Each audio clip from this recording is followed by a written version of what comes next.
I'm not sure that Yinka Quadri self is okay because he has been calling. If my uncle is on call with us,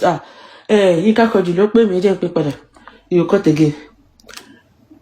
He will join back. Like most times when you're on the call, it's always Yinka Quadri ló pè mí máa pè yín padà. Yinka Quadri ló pè mí máa pè yín padà. He's going to. I don't want to go back to that topic because if I go back. Oníkálukú ṣà ń ya wèrè lọ́tún wọn ya wèrè lọ sí ayé yín ti bàjẹ́ àtẹ̀yìn yèyí Ọ̀ṣun ajalè kọ́rọ̀ jọ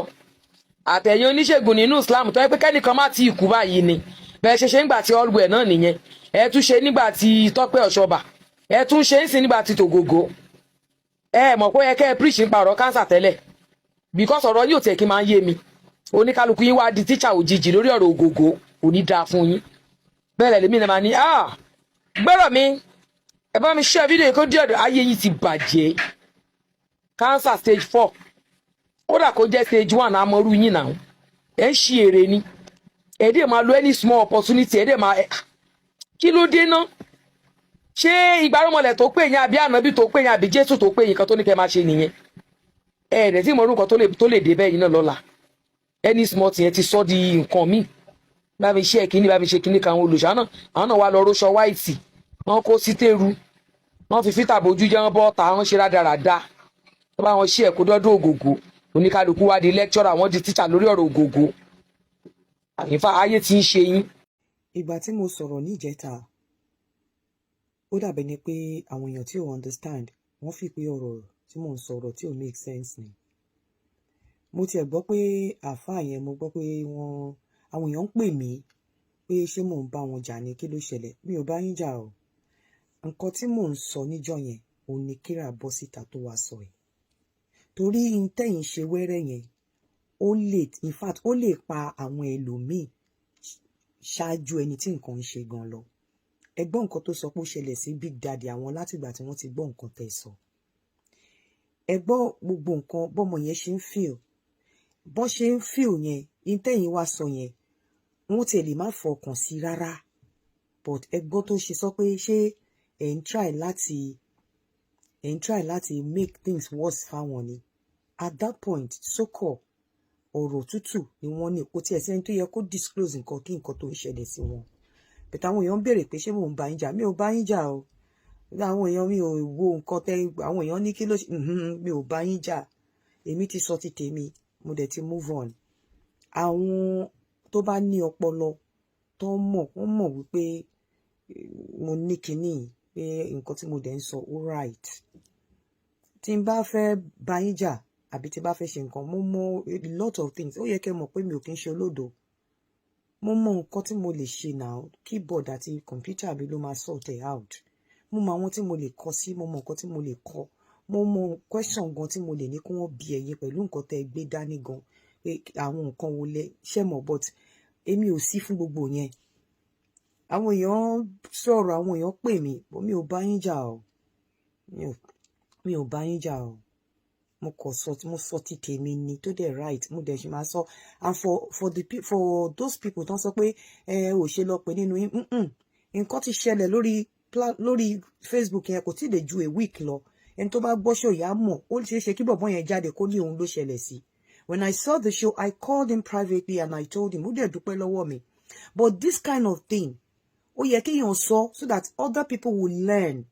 ẹlòmíì lè máa mọ implication disclosure tí ò yẹ kó sọ tó lọ sọ other people will learn lèèyàn ṣe máa ń sọ ìdí iṣẹ́ èèyàn lèèyàn ti mọ ní lọ́lẹ̀ mo ní mo kọ́ iṣẹ́ tí mò ń ṣe mo mọ̀ mi ò kọ̀ lọ pé kí n kọ̀ lọ nítorí pé mo fẹ́ ṣiṣẹ́ owó pé mo fẹ́ ṣiṣẹ́ mo fẹ́ gbowó mo mọ iṣẹ́ tí mò ń ṣe mo mọ̀ ni authority ni mí lórí iṣẹ́ tí mò ń ṣe so mi ò kọ̀ lọ nítorí pé mo fẹ́ gbowó nítorí pé mo fi ìpowó wà nínú ẹ̀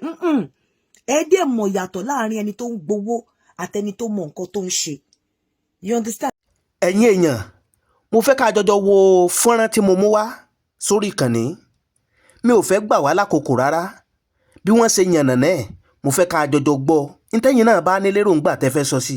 ká mọ rí èròǹgbà yẹn lábẹ́ kọ́mẹ̀ntì wa tó bá jẹ́ ìgbà àkọ́kọ́ yín rè tẹ́ bá ìkànnì Kó Lè Jẹ̀sà pàdé akínkà káàbọ̀ sórí ìkànnì wa ẹ bẹ́ẹ̀ sì ń wọlé ẹ dákun àfọlọ́ǹbẹ̀yìn ẹ bá wa tẹ subscribe button ṣé wá rí subscribe button tẹ́ẹ̀tẹ̀ n ò dá yín lówó níbi subscribe button ẹ rí kíní kan báyìí bí aago òun làwọn olóyìnbó ń pè ní notification bell ẹ tẹ kíní aago òun tọ́ ẹ má wàá jẹun gbà yín lákòókò ẹ má jẹun dènà pẹnu fúnra náà rèé ẹ jẹ́ ká gbọ́ bó ṣe lọ. ẹ mọ̀ even láwùjọ ní gbogbo bá ìsọ̀rọ̀ sí ẹni tẹ̀ ẹ mọ̀ mo mọṣẹ́ tí mò ń ṣe anybody tó bá dẹ̀ mọṣẹ́ tó ń ṣe á gbà nǹkan tí mo sọ á dẹ̀ understand pé nǹkan tí mo sọ yẹn ó right pé nǹkan tó tí ẹ ṣe kò right mi ìdẹ̀ buyín mi ò buyín náà mo kàn sọ̀rọ̀ tèmi ni mi ò buyín an implication nǹkan tẹ́ ṣe yẹn òun lẹ rí nínú family Ògògó yẹn ṣe rí pé ọmọ yẹn sọ pé òun fà yín lọ́wọ́ Ọlọ́run ọmọ yẹn ti bọ́ta wá sọ̀rọ̀ náà òun ló sọ yìí ń sìn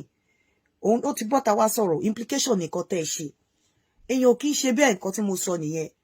mi ò bú yín mi ò tẹ bá bú mi mi ò gbọ́ o àwọn èèyàn lẹ̀ sọ̀rọ̀ bóyá mi ò ń gbọ́rù nǹkan báyẹn Ọlọ́run dẹ̀ rí mi pé Ọlọ́run tí bá wo ṣó yẹn Ọlọ́run jọ ṣèdájọ́ fún mi mi ò ń gbọ́ àwọn èèyàn ló máa sọ bọ̀ wọ́n máa pè mí ṣó bàjá mi ò gbọ́ mi ò dẹ̀ ní interest láti gbọ́ torí pé mi ò bú yín mo advice ni however Kira you need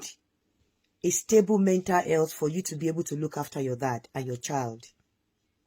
Please, I'm not invalidating your feelings towards your dad, and I'm not saying, oh, feel bad. I do appreciate how you're feeling. Oh, normal. But she vent gbogbo stress. But please, ma lọ fi rẹ̀ sí a vulnerable, ó ti wà vulnerable already, nisin. But ma lọ fi rẹ̀ sí situation tó jẹ́ wípé àwọn tó look after your dad will start getting worried over you. In tí mo wà concerned about ni pé sọ pé o bá lọ ṣe blood pressure mi mọ bí tó wà nǹkan. Please, there's something called Alexandra technique. I will advise you to go on YouTube and see Alexandra technique. O lè máa lo Alexandra technique to ease off your stress, to ease your stress. O lè máa lo Alexandra technique. Go and watch it on YouTube. Ó wà very, very important. Bó ṣe simple tó bá lè máa ṣe maybe every time, maybe every day. Wàá rí pé stress yẹn máa wálẹ̀ lára ẹ̀ jọ nítorí Ọlọ́run o ní láti look after yourself, look after your mental health. Ọlọ́run á dúró ti dáàdì ẹ̀. But as much as you are worried about your dad, I don't want you to put yourself in a situation where your people will be worried about you. Àwa di pé wọ́n máa look after your dad and they will be concerned about you as well. So please put yourself intact, look after your mental health. Your child needs you. Pé kó wà torí òun sọ̀rọ̀ ọmọ ẹ̀ kó wà stable fún ọmọ ẹ̀. Even your father needs your moral support. Listen, so tó o bá wà psychologically fit, emotionally fit, o lè support bàbá ẹ̀, ọ̀rọ̀ tó dáa ò lè jáde lẹ́nu ẹ̀. So but please, and make sure you find time to go and do your blood pressure because mo rí pé òun go through pressure. The Alexandra technique will be very, very good for you, and most of the time try take a deep breath and make sure you hydrate yourself very well. It's important. Jọ̀ọ́ nítorí Ọlọ́run á bá wa dá wọn sí, Ọlọ́run á bá wa dáwọ́lé wọn. Má fi rẹ̀ sí position débi wípé even the concern your dad will start having about you gan á tún máa dent wọn, á tún máa damage wọn mọ́. So because kò sí abiyamọ tó máa rí ẹ bó ṣe ń sunkún báyìí, kò sí family tó máa rí ẹ bó ṣe ní condition báyìí, kò sí ni ẹlòmíì ò lẹ́nu bíbò, ó tún lè lọ sọ létí bàbá ẹ. Mi ò mọ position tó wà or anything, but I don't want you kó further damage nǹkan tó wà nílẹ̀ unknowingly, jọ̀ọ́ nítorí Ọlọ́run, because o lè má damage wọn directly, but wọ́n máa damage mental health àwọn tó wà around wọn tó bá ń rí ẹ báyìí. Tí àwọn abiyamọ bá rí wọn máa wà concerned about you, especially when you said ìwọ nìkan ló wà. I beg you, wá ọ̀nà bó ṣe máa lọ ṣe blood pressure. tọ́ ẹ̀yin èèyàn wa fọ́nrán náà láti jọjọ gbọ́ lẹ́kùnrẹ́rẹ́ yìí bí wọ́n ṣe ṣàlàyé bí wọ́n ṣe yànnàná ẹ̀. Kí ni èròǹgbà yín nítẹ̀yìn náà bá ní léròǹgbà? Ẹ̀yin ọlọ́gbọ́n ẹ̀yin amòye èèyàn lórí ìkànnì Kó Lè Jẹ̀sà, ẹ jẹ́ ká máa gbọ́ èròǹgbà yín sí abẹ́ kọ́mẹ̀ǹtì wa. A fi àkókò yìí adúpẹ́ lọ́wọ́ gbogbo ẹ̀yin olólùfẹ́ wa tẹ́ ń bá wa wo fọ́nrán wa, tẹ́ ẹ̀ tún tẹ subscribe button, tẹ́ ń bá wa like, tẹ́ ẹ̀ tún comment. Nítẹ̀yìn náà bá dáwọ́ yín lé oríire báyìí la máa já sí o. Ẹ wo ibi ìlà fi àdàgbẹ́tò ìsọlẹ̀ sílé ni bó bá tó ṣe ń lọ àtòmọ́ mo wá lọ́lọ́kan òjọ̀kan sórí ìkànnì. Ẹ má gbàgbé pé àdéhùn wa là ń múṣẹ lórí ìkànnì Kúnlé Ìjẹ̀ṣà pé gbogbo nǹkan tó bá ń lọ káàkiri gbogbo àgbáláyé láàmú mú wá lọ́lọ́kan òjọ̀kan tẹ́yìn náà tẹ́ mọ̀ fojú ara yín rí tẹ́sì mọ̀ fi ètí ara yín gbọ́. Àdúrà wa sí gbogbo ẹ̀yin olólùfẹ́ Kúnlé Ìjẹ̀ṣà ni pé ire báyìí lójú owó rí, ire lójú ọlá rí, ire lójú gbogbo wa ọmọ rí o. Ìpàdé wa bí oyin ó dàbọ̀.